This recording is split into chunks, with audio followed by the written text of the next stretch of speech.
She told me God had been telling her to cut me off. Now she wants to be friends again. Beep boop, son. Beep boop. People who have had friends stab you in the back, what is the story? Made plans to go see a movie with my friends for my 16th birthday and planned it weeks in advance. Everybody bailed the day before, but I decided to still go see the movie. Ran into my whole group of friends leaving the movie theater while buying popcorn. That's brutal. Did you confront them?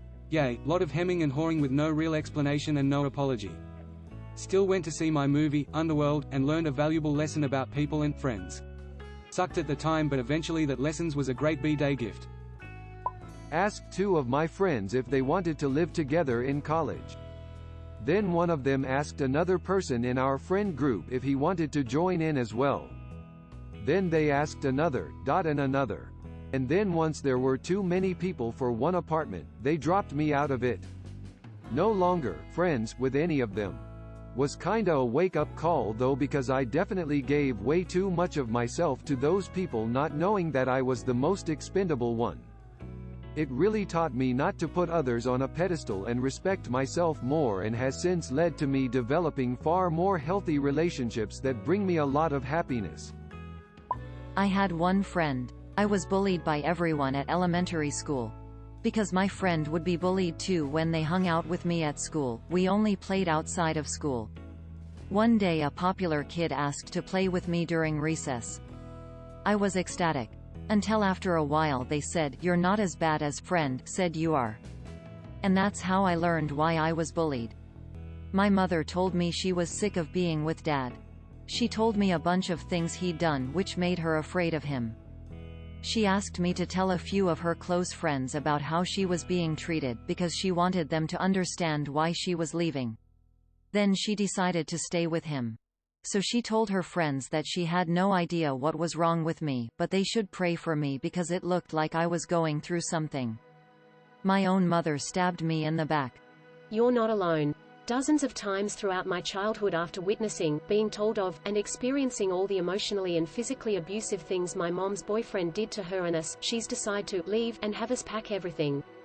We'd be so hopeful and relieved. She'd take off for hours, tell us to tell him why she was leaving and that she hated him, putting us in the middle. Because of that, every time she frequently took off, even when we stopped caring, he'd hound and scream at us.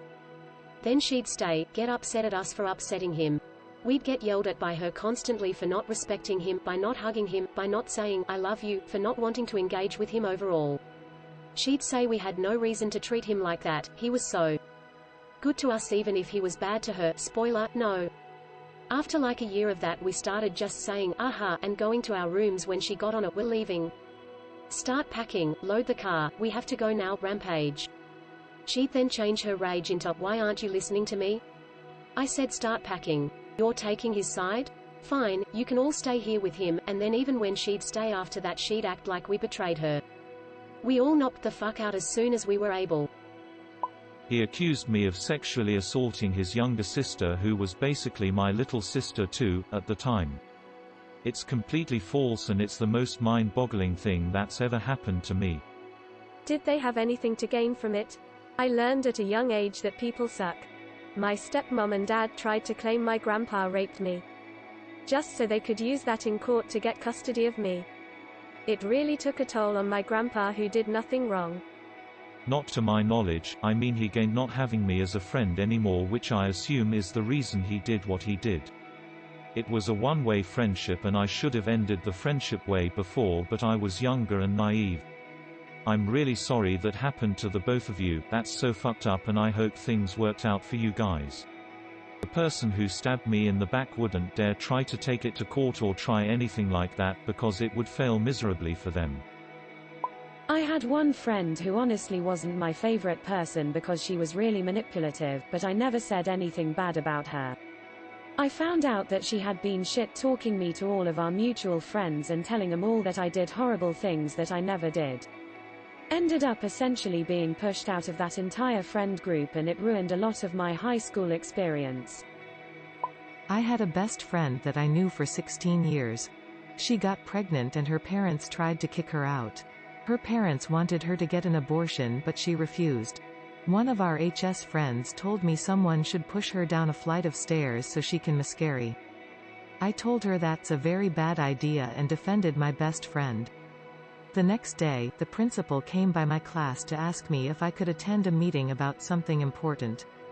If I didn't attend, I was going to be expelled. When I arrived to the meeting, our shared friend claimed I was going to shove my best friend down flights of stairs so she can miscarry. My best friend believed her. We stopped talking after that. My wife said she needed some time for herself, so she went to stay at her mom's for a while. One day I went to pick up my kids and walked in on her and my best friend having sex. Turns out it had been going on for a while and she knew him before she knew me, which I had no clue about. Edit, this kinda blew up and I can't really reply to every question, so I just wanted to add a few things. 1. When I said the affair had been going on for a while, I mean for several months before I found out. This was after my second son was born. I have no doubts as to whether my kids are actually mine or not. 2. Yes, they are now my ex-wife and ex-best friend. 3. This happened nearly 16 years ago now. It was a very dark period in my life, but I'm great now. I got 2 great kids out of the relationship. I wouldn't have met my wife if this hadn't happened. Also, I believe I'm a stronger person having gone through the whole ordeal. 4. Just know that if you're going through something horrible in life and your heart and mind are broken, there is hope for things to get better. It just takes time. My husband and I, had a friend that we helped get back on his feet. Paid off some tickets he had. Got his license reinstated. Hooked him up with a solid connection for a reasonable, well-running car to replace his Beta, and gave him a place to live and a job, automotive repair. He decided it was a better choice to tell all our customers we were overcharging them. Spoiler, we weren't, and he'd do the jobs cheaper if they'd bring it to him at his house. This was a short time after he moved out of our house, after never repaying anything he owed us. Not that we'd asked. Broke my heart. Years ago when I did a health sciences undergraduate degree, most of the cohort was determined to get into medical school. Our medical school program mainly accepted students from only our competitive undergraduate course, due to subject prerequisites. We all knew each other and were friendly, hanging out together and forming study groups. Many of my friends were great, we shared tips, resources, practiced exams and interviews together. But there were a handful who really wanted to get into medical school, and since the program ranks applicants mainly based on undergraduate results, the better your friends perform, the lower your ranking is for selection. So near application time, some of us would head off to the university library to borrow out textbooks to find chapters or page numbers that the lecturer mentioned would be on the exam. And they would be ripped out. You'd go and find another library copy of the textbook, and that page would be ripped out too. All of them, totally removed in a hurry. I didn't believe that someone from our cohort did it, until interview practice began. Students began obtaining copies of the questions from previous years and lying when others asked if they had it. I saw someone give a terrible, awful interview answer and the other student would give them glowing feedback and inform them they should say that, word for word, during the interview. It was a shitshow and a lot of relationships fell apart, or were never the same again. Had a good bud of mine, who's the godfather of my son, living with me and my wife. I travel a lot for work, and was out of the country for about 6 months in the Middle East. Came back and found out she was pregnant, with twins, and that they weren't mine. I share your pain there. Hits like a truck when that happens. The problem is that the closeness you have to the person blinds you to the idea they could do anything so terrible. My best friend is one of the smartest guys I know. Always on top of it when somebody is being the least bit cool or he's getting screwed. Then his wife swore she must have gotten an STD from a toilet seat. He believed her and even got mad at his good friends for saying she could be lying. Until he caught her cheating 6 months later. Love makes fools of us all, I guess. I booked a table for 6 people to watch a sports event at a bar. I tell them so. All 5 friends say okay, we will be there. No one shows up or even has the decency call or text that they were not coming. Similar thing happened to me a couple years back. I hosted a little Halloween party at my place for 4 friends, and even though it was a month in the making, all of them flaked. I don't know about you, but that really took the wind out of my sails and I haven't hosted any get-togethers since. Sad face. Sometimes people give me a hard time for being so vocal about, I'm not sure I like the idea of doing blank, but the way I see it, this opens the discussion so this exact scenario comes up less often. You're trying to make plans, someone thinks going to the bar would be fun. It could, but just going to a friend's house, or going to a more low-key bar, or a more lively bar sounded more fun to more of the group. This wasn't vocalized. It just lived in their minds. So instead of saying, yes, to be polite, then fucking over the friend, I just blurt out, but what about the other factors? At which point, if the group collectively isn't feeling it, it's announced at the plan-making stage, so everyone can be included and it's not a plan versus plan scenario. It shocks me how often people say yes to plans because they think it would be rude to deny them in person, and instead do the much more rude act of abandoning their friend, and for some reason that is more socially acceptable. Friend told me they weren't doing anything for their birthday. On the day of their birthday, photos appeared on Facebook of them out with the rest of our friends. They're not my friends anymore. A guy who seemed like a good mate when it was just us, and then as soon as there was someone else, or a group, he took the piss out of me and tried to make me the butt of all jokes. Even worse if there were girls around. After a while, I called him out on it, and he was just like, dude, it's just a joke, but I was done with him after that. I saw him randomly earlier this year, after years of no contact, and it was amicable, and we caught up a bit on how we're getting on with our lives, and while he has grown up and become a bit more grounded, there's been no intention of rebuilding a bridge.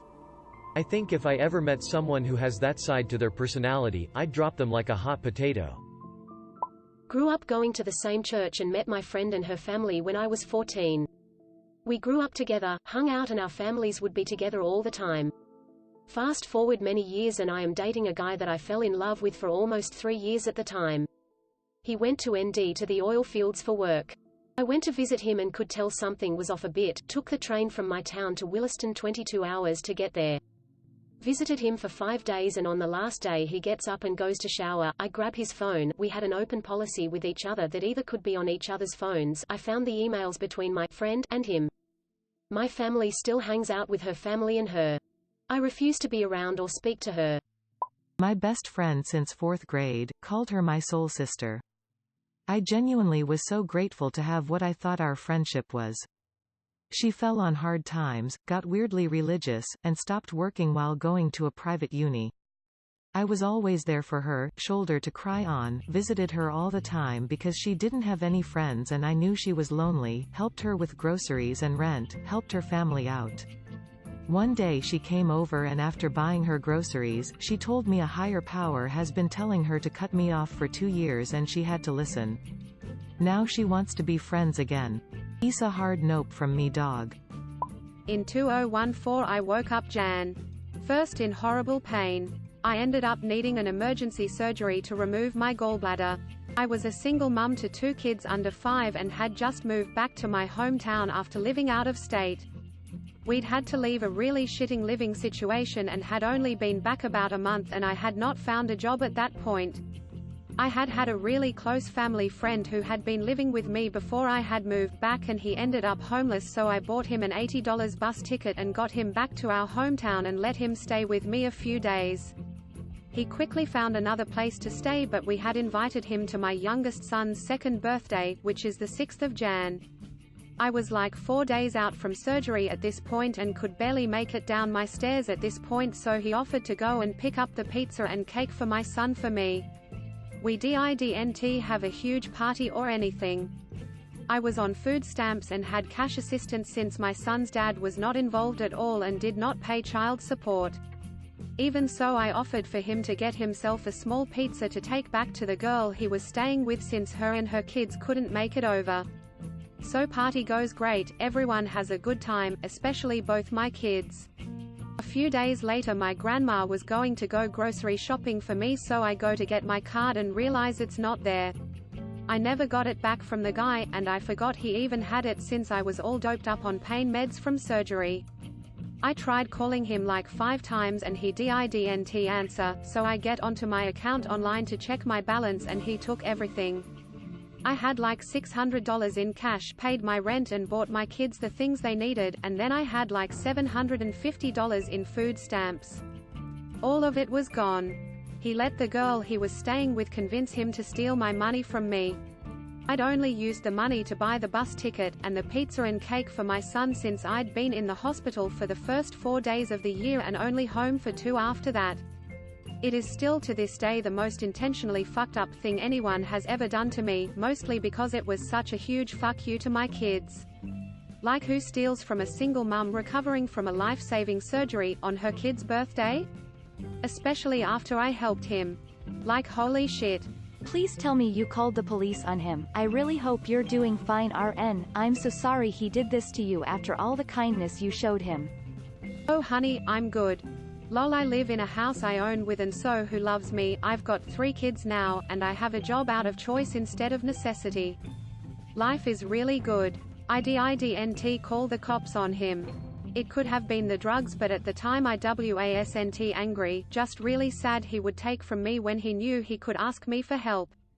I was also pretty sure it was more the chick he was staying with than him. We grew up together, like literally for several years he lived in my house and slept on my top bunk as we grew up. I know what kind of person he is at heart, and he was never a liar for long, or a thief for long. He never paid me back the full amount, but he's given me several $100s over the years at times when it was really needed. Like he pops up out of the blue, tells me he's so sorry again and hands me cash. Even though it was really shitty, I was okay that month thanks to my grandma. That woman has saved my ass pretty much all my life. I love her to bits. I think it was just one of those hurt people kind of things. I had some friends who were always talking crap about me, found out from another good friend, and one day I came to school in my brand new jeans that costed around €150 and they put glue on my chair while I was in the bathroom. I sat on it. I asked which one of them did it, none of them said a word. We went to the principal's office and these POS had the balls to say that I put it there to get them in trouble. Their parents were called and I earned around €200 and a new pair of jeans. In 7th grade she wrote a 10-page letter on all the reasons I should kill myself, and had all but one of my friends sign an agreement after I confided in her that I felt like something was wrong with me. Early undiagnosed depression, go figure. The day she gave it to me was arguably the worst day of my life at the point because my parents told my sister and I that they were considering divorce, and my grandmother died. I am so sorry, what a horrible day. How are you doing now? My parents ended up solving their issues and are happier than ever. I've been in therapy for a while and it's had wonderful results along with a pretty good mood stabilizer. I'm happier and healthier than I've ever been, and honestly the best thing for me was to completely cut her out of my life. Everyone that signed an agreement has long since cut contact with her and apologized to me. For several years, I was best friends with 2 other girls in my elementary school. We always hung out together at school and outside of school. When I was 10, I befriended a nice boy in my class and rumors started circling that he was my boyfriend. He was not. However, they got jealous that I was spending time with him and befriended some kids who liked to tease me. Then, word got around that I had started my period, and apparently this was hilarious and also conclusive proof that I could no longer be friends with them. So one day after school those girls and their new friends ganged up on me and tried to beat me up to signal the end of our friendship. Then, when I was 11, I attended a new school, and I became friends with these girls who were really nice to me. I was the only foreigner in the class and it was a bit difficult for me to adjust, so I was grateful that some students were being welcoming. They invited me to a sleepover to celebrate one girl's birthday, and they sexually assaulted me by groping me and trying to forcibly undress me despite my protests. Obviously, I was massively disturbed, and after that, kept my distance. Then they had the audacity to ask why I was ignoring them. I don't know, because you clearly have no respect for me or my bodily autonomy. When you have multiple instances of friends harming you and betraying your trust during a pivotal point in your childhood, it seriously damages your ability to connect with others or maintain a healthy self-image.